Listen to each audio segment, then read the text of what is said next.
Welcome to the WealthKeel YouTube channel. I am joined by a very special guest at a very special time in the student loan world. I have the one, the only Andrew Paulson of studentloanadvice.com, a white coat investor company. Andrew, we nailed the timing of this, my friend. We nailed the timing. Couldn't have been better with all the changes coming right around July 4th weekend. So the fun part of that is I reached out to Andrew literally about months ago at this point, and our joke was, hey, why don't we push it back a little bit just to see if we can get lucky on finally getting some clarity. And we're recording this on July 10th. This will go live on August 7th. But literally last week, we got the closure. So I actually had to confirm with Andrew to make sure that he could still make this, because I was thinking, now this all went through, I imagine his calendar filled up just a little bit, and he confirmed it did. But he's here. The rock star has made it. We're going to have some fun today. Yeah, looking forward to it. Andrew, we could probably talk for days on this topic now that we finally have some closure, but let's just start with the big topic here. So one big, beautiful bill act passed last week, at least of our recording. Give us the 10,000 foot overview of the most important parts of what anyone with student loans, in particular, we know that our community is the physician community, but what's the big takeaways from there? What are you seeing? Yeah, I think that there is really, the way I would bucket this is for you out there who has already done borrowing, you're in residency, or you're already in practice. So there's this camp. And then there's those who have not started medical school yet. You're a pre-med right now. You're doing your MCAT, and you're looking to matriculate and start medical school, your graduate program, really in 2026, the fall or even beyond. And the really kind of the two big things that we're seeing right now is that for those that are already in repayment and they're done with borrowing, repayment programs are changing, and they are consolidating the repayment programs, and it tends to be a little bit more expensive. So if you had been on a payment program that was 10% of income, there's a pretty good chance you're going to be paying 15% of income here in the short term. Okay, so that's one big thing that we are seeing. And I know we'll delve more into that. And then the second piece is, if you are starting medical school in fall of 2026, you are only going to be able to borrow $200,000 federally.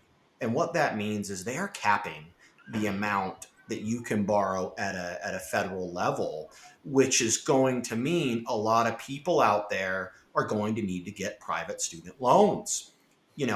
Example, I was just talking to founder of the White Coat Investor, Dr. Jim Dolly. He was on a houseboat in southern Utah with someone who is starting medical school the fall of 2026, and she's going to borrow $90,000 her first year, and she has to take $50,000 federal, and then the other portion is private.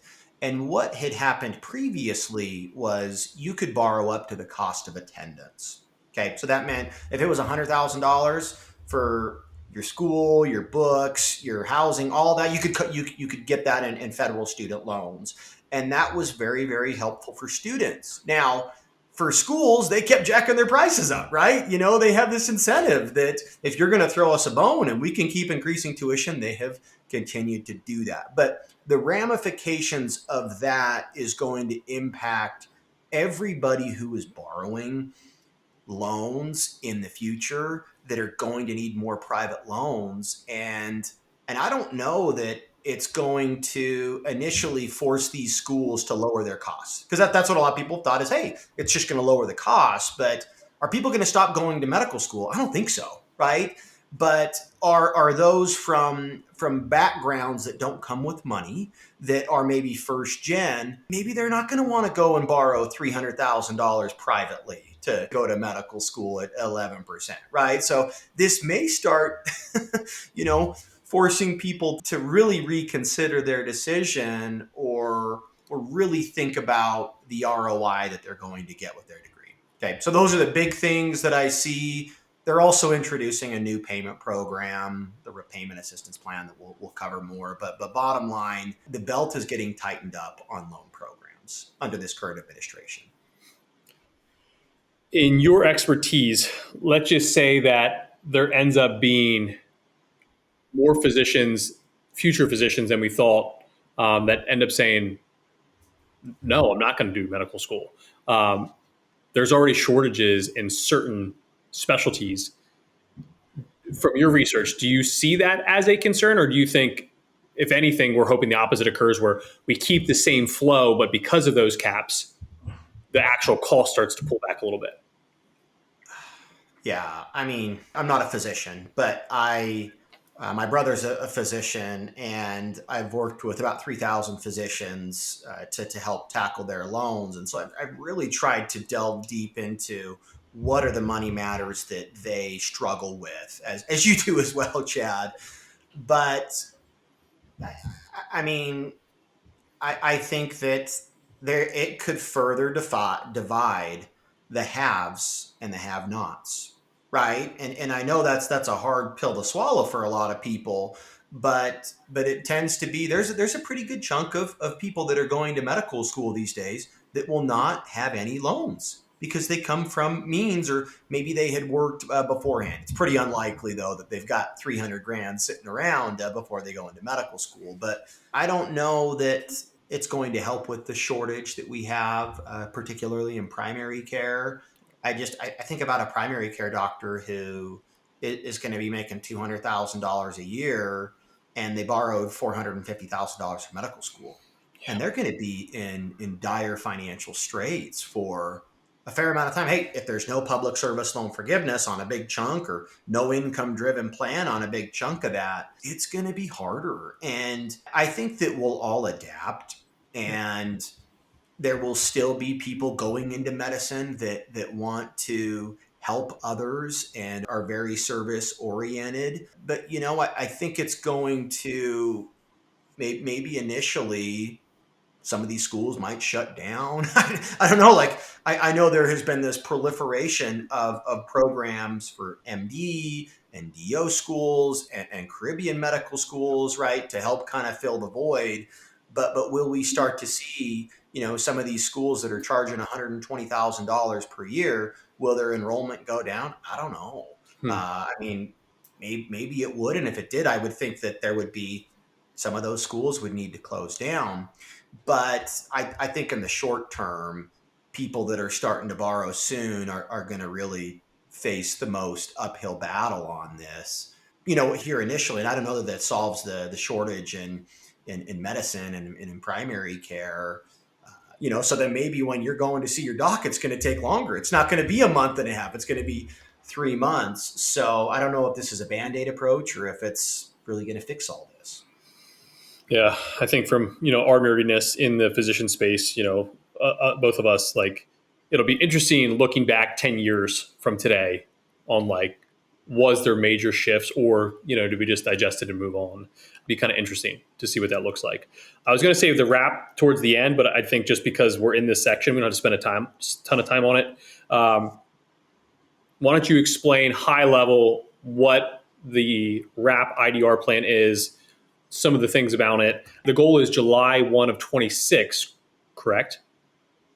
Yeah. So, Repayment Assistance Plan, RAP, as they're calling it, is the newest iteration of income driven repayment programs. Okay. And income driven repayment programs mean they take a percentage of your income when they calculate your payments. So, if you're making $100,000 a year, your payments would be roughly 10% of that. So maybe it's $100 a month or $1,000 a month, roughly. Now, as far as how RAP is different from existing programs. So again, the way we want to think about this is those that have already finished borrowing. We'll first talk about them, and then we'll talk about those that are going to borrow in July of 2026 or later. So for those that have done borrowing, you'll have the option to enroll into the RAP plan in about a year from now. July 1st, 2026 is the time frame for when they're going to open that up. And the RAP plan is slightly different from some of the other payment programs. So you've got, there's four others. There's saving on a valuable education, save. There's income-based repayment, IBR, income contingent repayment, ICR, and pay as you earn, pay. And there's going to be a lot of consolidation with those existing payment programs. But one thing that those four other plans have that the RAP plan does not is that the previous income driven plans, or that I'll call IDR plans, are based on a percentage of your discretionary income. So before they calculate, 10% of your income or 15% of your income, they first take out this federal poverty line deduction before they calculate your payment. Okay, so if you have 2 kids, 3 kids, or 1 kid, or if you're married, that can help a little bit with your payments. Now, RAP just takes your adjusted gross income, which actually simplifies things, and it's just 10% of your income if you make over $100,000. If you make less than $100,000, so hey, if you're in residency and you're making $60,000 a year, it's probably 6%. So they have kind of this little weighted scale from 1% to 10% of income all the way to $100,000. But most of our clients are making over $100,000, so they're going to fit in the 10% of income bracket. Okay, the RAP plan also allows those who file taxes separately to exclude their spousal income. In some of the previous iterations of the bills from the House and the Senate, they were going to include spousal income with filing separately, which is a huge, huge deal for those of you that have a high earning spouse, right? Or will have a high earning spouse, because if you're trying to keep your payments low on your income driven plan to pursue PSLF or some other loan forgiveness program, usually the objective is to keep your payments low and to exclude your spouse's income via married filing separately, because then it purely bases payments on your income. Okay, so that was restored, and that's a really, really big deal. Okay, that it allows that. It also qualifies for public service loan forgiveness if you're working at a non-for-profit institution, and it has a 30-year forgiveness program. So that is, with some of the other IDR iterations, it was 20 to 25 years of payments. Say if you're working in private practice and you got student loans that are 3 or 4x your income, pretty unique for physicians. But some will stay on the income driven plan and not do PSLF. Well, it's 30 years of payments. Not great. I don't love that idea of graduating from residency at 31 and you still got 27 more years of payments. Just put you basically 60 years of age with your loans. Okay, so that's one tweak there. There's no cap on how high payments can go.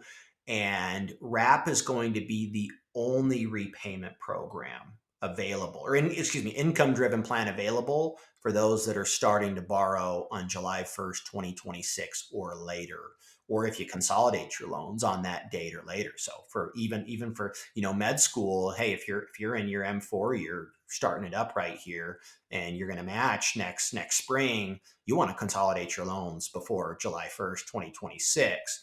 So that's kind of, RAP will be the de facto only income driven option for future borrowers. If you're already in repayment, you're going to have the option of doing the income based repayment program or RAP. It looks like, right, if you kind of think through it, even though RAP is 10%, because it's of that AGI only, technically, those of you with larger families, even if we go, let's say old IBR, right, with that at 15%, you might end up still sneaking in a lower payment based on 15% compared to 10 because of that discretionary number that they're using based on your family size.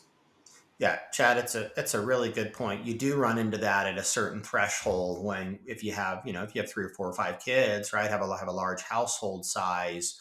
In addition, for those of you out there that have incomes greater than your student loan balances, kind of the old rule was, when you're in residency and you're really thinking about doing public service loan forgiveness, and you're a cardiologist or soon to be cardiologist or an orthopedist or a some type of doctor who's going to be making a whole lot more than your student loan balance, but you still want to do public service loan forgiveness, it's really important to get onto a payment program that caps your monthly payment. And the income-based repayment plan allows for that. Okay. RAP does not. That's going to really start to water down public service loan forgiveness in the future. And the other thing too is, if you don't have 400 grand when you come out of medical school, and you federal, and you have 200,000, and you're in some payment program that doesn't cap your payments, it's just going to start to become more and more difficult to end up doing PSLF. Now, will there still be those that will do this because you trained for 8 years because you're a pediatric surgeon? Yes. Or you are, going to be having income that is pretty relative, similar to your student loan balance. You borrow 200,000 and you're making $205,000 as a pediatric hospitalist. Yes, like there will still be cases, but it's no longer going to be, hey, this makes sense for almost every doctor that's going into practice now. And another thing is that with the income based repayment program, there's a what's called a partial financial hardship, and that is where if your monthly payment on the IBR plan exceeds what it would be on the standard 10-year plan, you're not eligible to get into the income-based repayment plan. So in layman terms, that means generally if your income is higher than your student loan balance, so maybe you're trying to get into this plan as an attending, you're probably not going to be able to get into it because of this financial hardship requirement. Well, as part of the One Big Beautiful Bill Act, they're removing that financial hardship requirement, which is really, really important for you out there, especially the high earning specialists, because that means you could get into IBR, 2, 3 years from now, and you wouldn't have to be as worried about that income threshold. Okay. Whereas you needed to, and previously, RAP doesn't have any income phase out and whatnot. So it'll allow you in at any income. But that's going to be a big question for you out there. If you're done borrowing, should you be on IBR that might be 15% of income? Or should you be on RAP that doesn't have that cap that's 10% of adjusted gross income? So, And that partial financial hardship that was also removed. Like if you want to sneak into pay for a little bit before you have to move to an IBR, did that apply to pay as well? not that I'm aware of. Okay. That's a really good question, Chad. Like, and with the pay program, so pay was really rolled out in like 2012. And I mean, what happened is in the mid 90s, the federal government created the income contingent repayment program. Fast forward 2007, they created IBR. They got like these 5 different payment programs, right? But basically, the pay program also had this financial hardship requirement to enroll into it. And right now, the pay program is around. And currently what's proposed is that July 1st, 2028, you can't be in the pay program any longer. Could they, shut it down a little bit before that? Potentially. The pay program is in another legal process. It's called negotiated rulemaking, and that's where every now and then, I guess in this case, the executive branch can go in and can change the rules, and they don't have to go through Congress. Okay, because there are areas and pieces of loans and just legislation in general that was created by Congress, like public service loan forgiveness, income-based repayment. Those aren't going to go away for those that have already borrowed. But then programs like pay and save and income contingent repayment, those were not created by Congress. Those were created through this legalese of negotiated rulemaking, and the pay program is currently under scrutiny under that. I don't know that that's going to really lead much to. I mean, it seems like the direction already is they're going to consolidate pay, IBR, ICR, and the SAVE program into IBR and that newly proposed RAP plan. But as far as removing the financial hardship requirement for pay, I haven't seen it. So Yeah, because the only reason why I ask that is because if you are someone that has that the old IBR seems to be your track going forward, and you meet the date requirements for pay, and you could, whether it's financial hardship or not financial hardship, it would make sense to ride that out till 2020, July of 26 for yeah, great point. So if I qualify for pay and for IBR, old IBR yeah, in this case, which of those should I go on to? And if I'm doing forgiveness and my goal is yeah. how do I keep my payments lower, I'd go for the pay program right now. Right now, if you borrow, you can't. Well, you can't have any existing loans as of really the date is October 1st, 2007 is usually if you borrow before that, you're probably not eligible for the pay program. And then with the income-based repayment program, that one also has some time frames as well, where if you borrowed before July 1st, 2014, you're in the old IBR camp. And if you borrowed before July 1st, 2014, sorry, I'm getting a little technical here, in August 1st, 2007, if you borrowed in that time frame, go into pay. If you started borrowing on July 1st, 2014 or later, you would qualify as a new borrower under the criteria in the income-based repayment program, and your payments are 10% of income, just as they are with the pay program. So with the IBR plan having a little bit more staying power, it appears at this point that it's going to be around, being the Congress-backed option, you could do that. But as far as pick IBR in the meantime, and then you could always roll on to the RAP plan, if that makes sense for you in a year or so. And Andrew, I feel like I read this somewhere, but I don't know if I got all the details. Is it everyone that once you go into the RAP program, you can't leave? That's my understanding is if you're in RAP, you can go from the RAP plan and what is called standard repayment under Okay. the new. And standard repayment's not going to really be applicable for those of you out there that are doing loan forgiveness. You're not going to want to do standard repayment. At that point, you probably just refinance them and take them out of the federal government. But yeah, that's my understanding. I don't know specifically. Can I go from RAP and go into IBR? It's not crystal clear, but from what I've read, I think once you're in RAP, if you're on an income driven plan, then that's the one you're going to be staying on for the foreseeable future, Yeah. until 3.5 years from now. Maybe we have a change of presidency and they scramble all this again, right? But we have a framework for the next 3.5 years probably, that hey, it's either RAP or it is IBR for those that have already borrowed. Yeah. Yeah. I keep thinking back on the RAP. Could you imagine how high some of those payments would have been if we would have lost married filing separately and they took out the poverty guidelines? I mean, Chad, some of my clients were like, Andrew, I literally just got married and this is ruining my honeymoon right now. I'm like, hold on. Maybe you read into this wrong. But some people were saying, I'm going to strategically put off getting legally married. yeah, I'm going to get a strategic divorce. And I'm like, I am the farthest thing from a marriage therapist, counselor, or, psychologist, whatever it is, right? But from time to time, people are asking me those questions. Should crazy. we get married? And what are the legal, what are the ramifications from a tax and financial standpoint? But the nice thing is, you're not going to have to worry about that. You will have the ability, if you're married and you have a spouse who makes money, to file separately.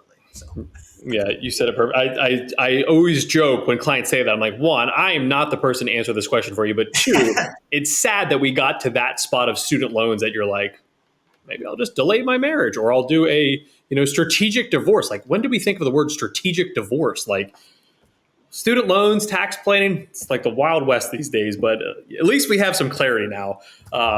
When we were just getting content ready now with all this going live, you're just like, I feel like I haven't even like talked about student loans in detail in like 4 or 5 years. Like, it's like finally we have some backing. But to your point too, like, again, 3.5 years from now, you get nervous of saying like, hey, this is the strategy for, which is why every time we're like, hey, before you ever refinance to a private loan, just know that you can't undo that one, right? You can't go back and say, oh, never mind, the rules got better again, I'm going to go back. And that makes it very tricky, I think, for a lot of people in student loan planning. I mean, heck, you see this, countless times per day, every single day right now. It does put into borrowers in a tough spot on like, what can they trust as a more than 4-year plan right now?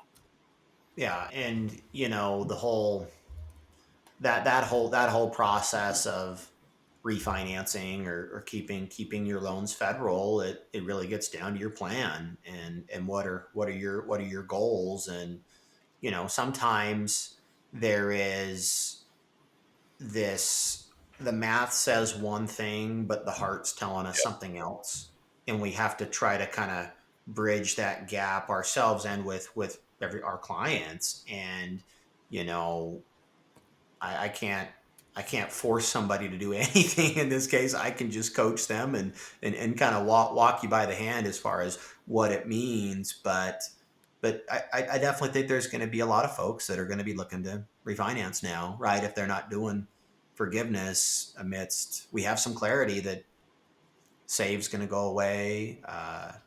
interest just got turned on again. No, we'll spend some time there, but yeah. Yeah, and we'll come back to the that breaking news too for 8-1. I actually want to come back to a question that actually a client sent me from your Twitter. They sent me a screenshot. They said Andrew said this, and I was like, well, Andrew brings up a good point. But I said, you know what? I'm going to ask you live. So the question was about PSLF buyback, and I feel like many of us are probably like, who knows? But I want to hear your input on this. But one, well, two layers to this. One, can we trust PSLF buyback? Two, who should be staying put right now, saying, I'm going to buy them back, so I'm cool waiting it out? First, who should not take that theory and get into a new IDR plan as soon as possible? So I guess technically three layers to that. Yeah. So buyback is a way that people can recharacterize previous months that were in forbearance, right? Whether this was, hey, you were switching payment programs, you temporarily couldn't make your payments when you were in residency, so you just put them in forbearance, or you got stuck in this save legal limbo that has been around since summer of 2024. A year later, it's still there, where there's no payments, right? And there's no progress at this point in time for forgiveness, PSLF. So what buyback does is it allows you to recharacterize months that were previously forbearance into credit towards your forgiveness, PSLF in this case, which can be very helpful. And the way buyback is supposed to work is they're supposed to base the payments on whatever you would have been paying during the buyback period. So if it was 3 or 4 years ago when you were still in training and your payments were $300 a month, and now you're paying $3,000 a month as an attending doctor, then you'd think, hey, if it's 6 months, it's 6 months at $300. That's less than what I'm paying on a monthly basis, right? And so this can be a nice option, kind of a lifeline for people to fix some of those previous bumps along the road. Okay, and so in essence, that's how it was supposed to work. At the end of last year, I had a fair amount of clients apply for it in really the fall, winter of 2024, and they got their forgiveness. They got a notice from the studentaid.gov that said, hey, just pay us X amount for the previous months, and you'll now qualify. And they did. So now fast forward to this year.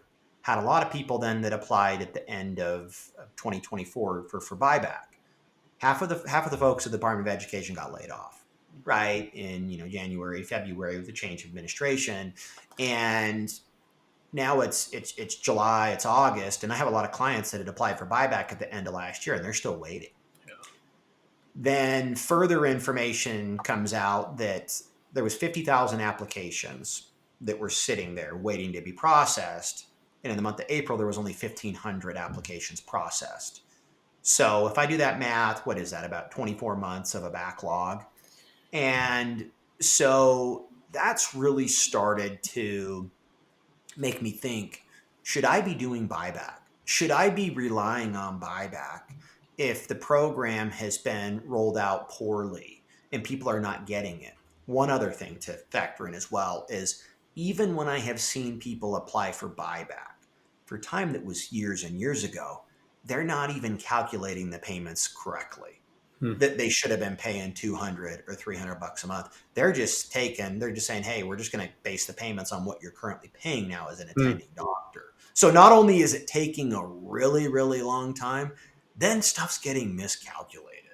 Okay. So I know I'm painting a bad picture on this, right? But if I was, at the end of my 10 years and maybe I'm 6 months out and now I'm just waiting on buyback, I'd go back in repayment.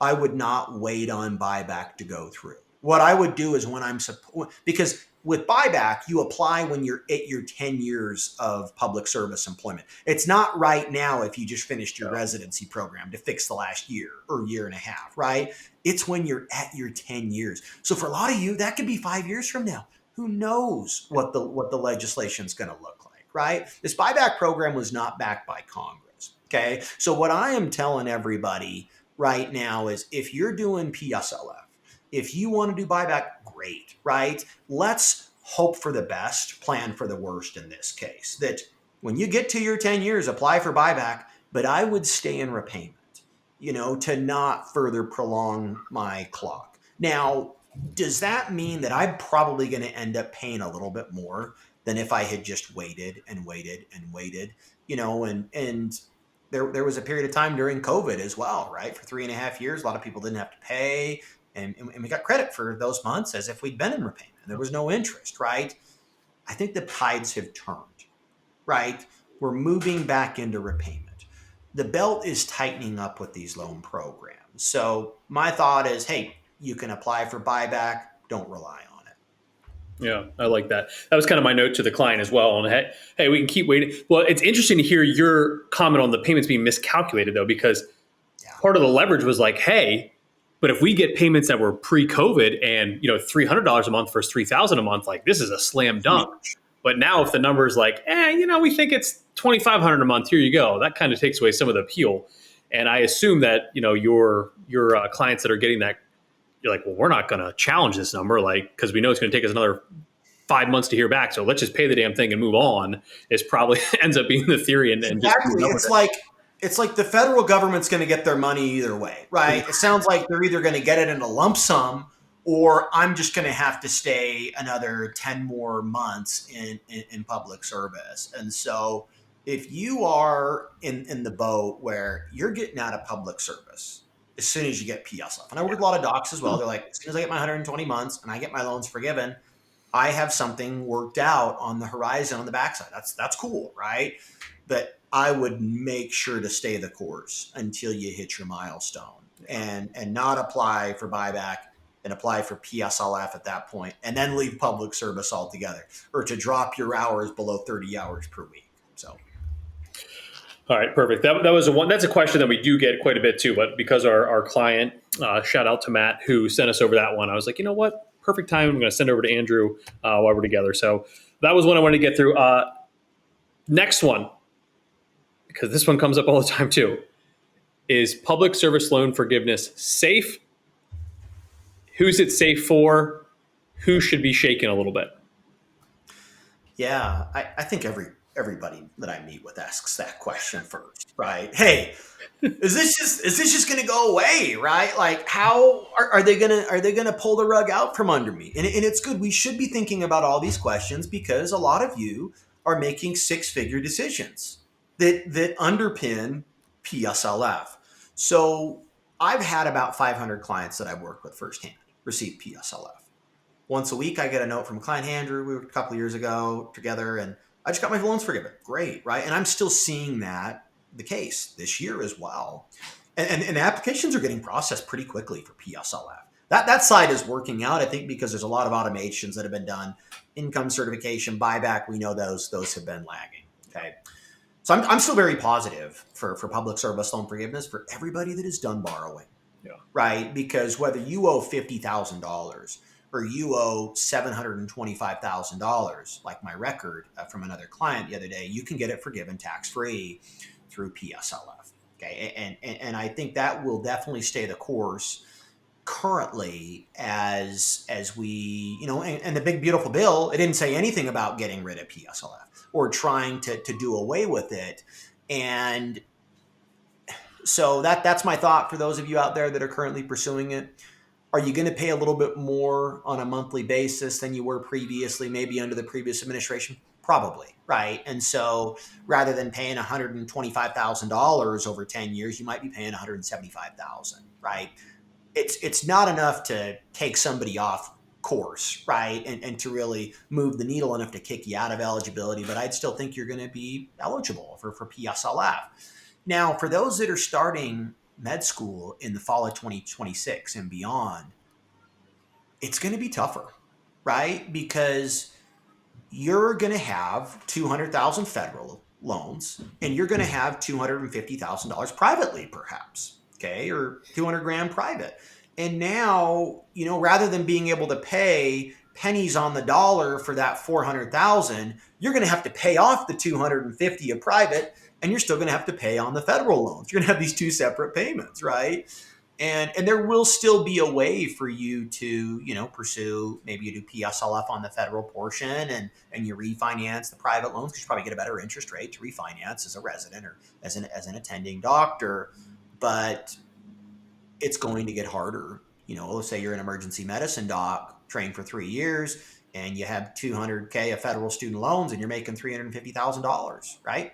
There's no payment cap any longer on your payments, like IBR. You got RAP. Probably going to pay them off before you get anything forgiven. All of this to say it's going to become harder under the current rules to do PSLF. Will it still be there? Yes, but I just don't think it's going to be as beneficial. And I think with really a watered down benefit of PSLF, I think a lot of people, when they're picking their job, are going to take less stock in the student loan component when they're picking a job. I mean, that's one of the things that I look at all the time is someone's like, Andrew, if I love both of these jobs and one qualifies for PSLF and the other one doesn't, how big of a financial mistake am I taking if I take this job at this private practice or for this for-profit, corporation, and not do PSLF?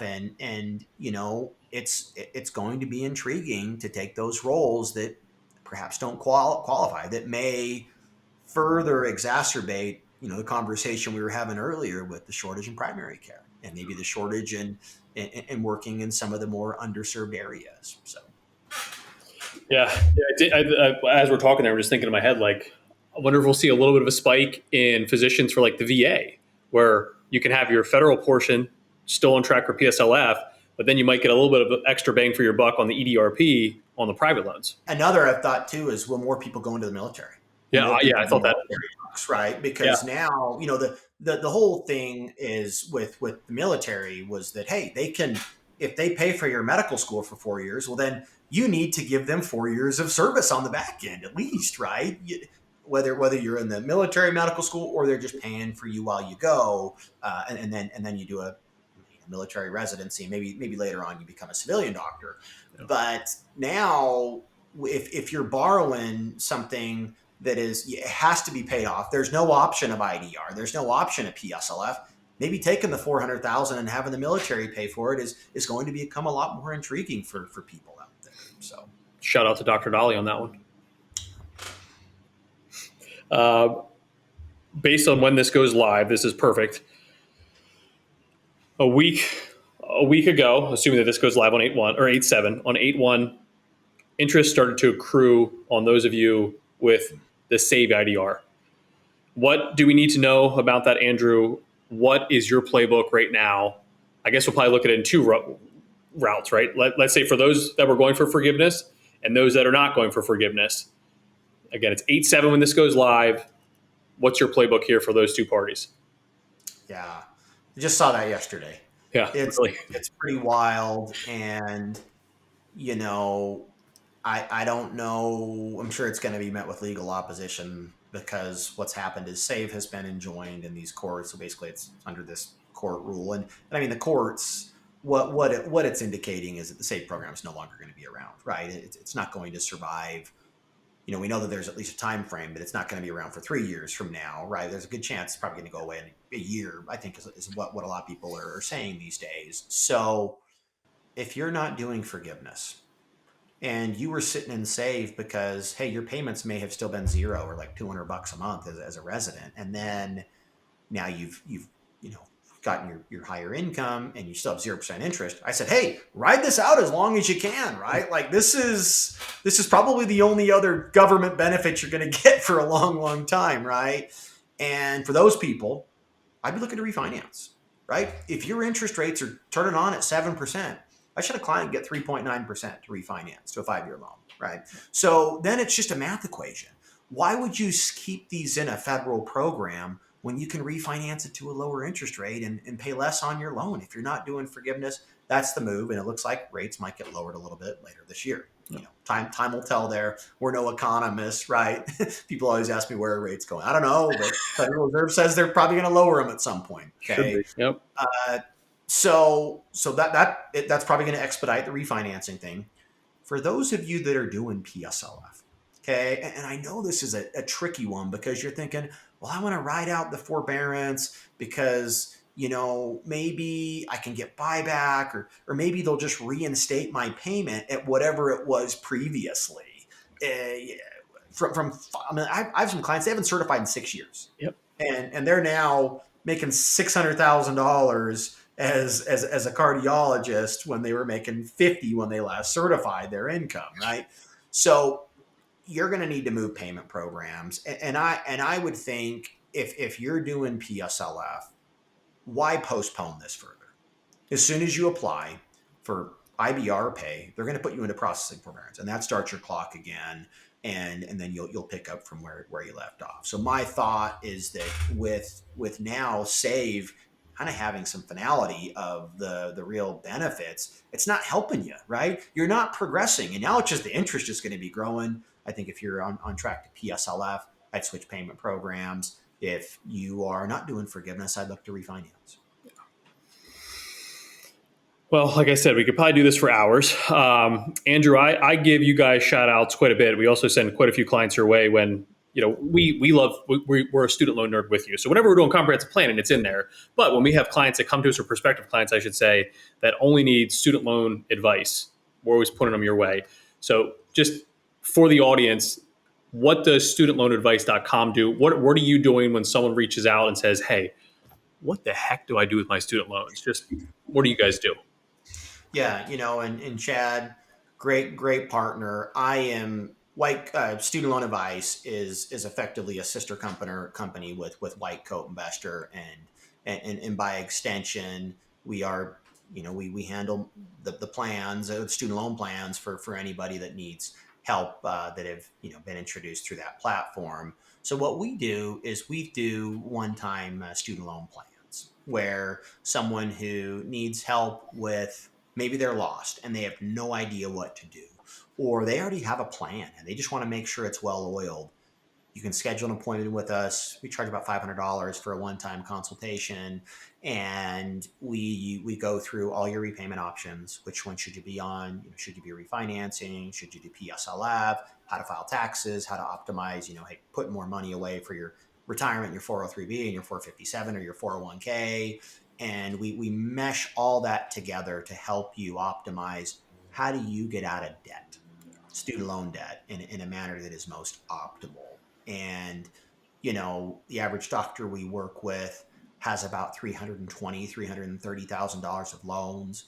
We've worked with around 3,000 physicians now. And so I've really tried to gain a deep level of expertise in those matters.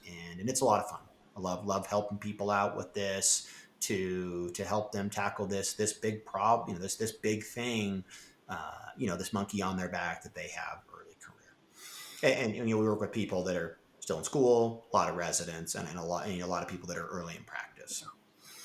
Yeah, and I mean, for any of you who have not nerded out on student loans, the value add that can come from student loan planning alone, in terms of the right payment plan, the actual amount of forgiveness, or getting over to a private loan with a lower rate, and it's going to save you X amount of dollars. It's from our side of it as a financial planner, I would say if your student loans are not in a good spot, I mean, there's a huge value add right out of the gate. So the fact that you guys come in and only focus on that, again, it's just a huge area for opportunity, and it's not your first rodeo. Just because I like to be nosy, what's the largest loan balance you've ever seen? Yesterday, I worked with a doctor who had $800,000. I work with some specialized dentists as well: Yeah. periodontics, prosthodontics, orthodontics, pediatric dentists. But I have had, so my record for one doctor is 1.2 million. Ooh. And one of those special people who is extremely intelligent and is going to invent something that will be, a big needle mover and should just be able to pay off their loans. I have also worked with a dual doc couple that both had, one had 800,000 and one had 900,000 of student loan debt. Okay. So I've kind of seen a little bit of everything in that front. This tends to be more of your peers that went to dental school and had to borrow for their dental residencies, but I've worked with physicians that owe $800,000. I mean, I had my record forgiveness for PSLF was a primary care doctor, and she went to law school before she went to medical school. Wow. Decided she wanted to become a doctor, right? Well, it's 200 grand for law school, and then it was 400 grand for her medical school, and her loans were growing that entire time while she was in school. She had $725,000 forgiven through PSLF. So That's our biggest as a household. We've been around $1 million, dual physician household, each around 500. wow. And then we had a dentist, a specialty dentist, was 600 on their own. And we had a prospect call yesterday, and he's down to $75,000 in loans. I'm like, oh my gosh, you barely have anything left. He's like, wait, seriously? I'm like, well, yeah. I mean, think about it. Like you said, average loan is mid six figures. So when you see something like 75, you're like, 75,000, we'll get this thing paid off next week, man. This is easy. This is easy work. It's easy to feel like, and I'm like, $75,000, that's still a ton of money, but my brain kind of gets messed up when when it's just like, oh, you got 400,000, that's pretty bread and butter over here, right? But not trying to diminish that. I know this can be crippling, right? I know that this can stress you out and keep you up at night, right? And that's why we do what we do, right? To help you with your financial struggles, and just to maybe shed a little bit of light, right? Or to give you a second opinion. Or the more that I've learned about this world, the more that I realize I don't know, right? there are areas that I know, and there are areas that I don't know. And so then I rely on professionals for other things. So. Yeah. And to the individual I was talking about too, that was the joke inside of that was more or less like when you're so used to seeing like hundreds of $1,000s, when you see 75, you're like, let's go, let's get this thing. And they're in 2 months. Yeah, and like this is easy. We don't even need a long-term plan for this one. So Andrew, I can't thank you enough. Again, I just chuckle at when we scheduled this months ago, like kind of fingers crossed that we'll have some good news. Not only do we get the one big beautiful bill passed, we also got the news yesterday on Save.